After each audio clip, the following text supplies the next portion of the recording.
म हाम्रै लागि जान लागेको राम्ररी बस है घर पनि राम्ररी हेर गएँ म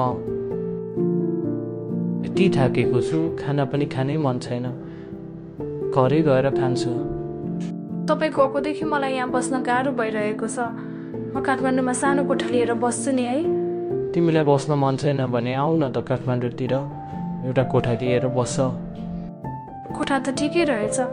अलि सफा गर्नु पर्यो सफा गरेपछि बस्नलाई ठिकै रहेछ हेर्नुहोस् त रुम कस्तो भयो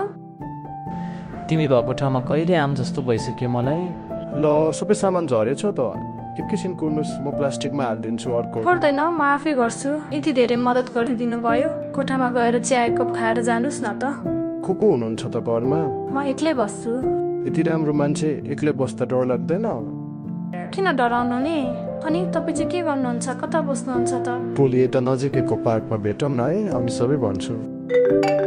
कसको फोन आएको उठाउनु न अघिदेखि आएको आइछ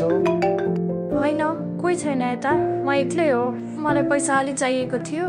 पैसा अलि पठाइदिनु ल पैसा त खासै छैन तर उसलाई पैसा चाहिसकेको जस्तो छ राति हुन लागिसक्यो जाउँ न त तपाईँको रुममा खाना खाँदा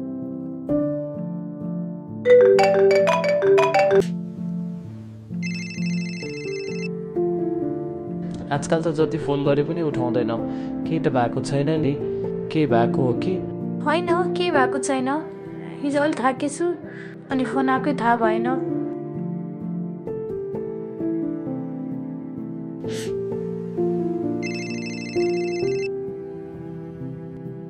कति चिन्ता गरेको केही पनि भएको छैन कोही छैन कि म एक्लै हो रुममा नेपाल गएर आइज एकचोटि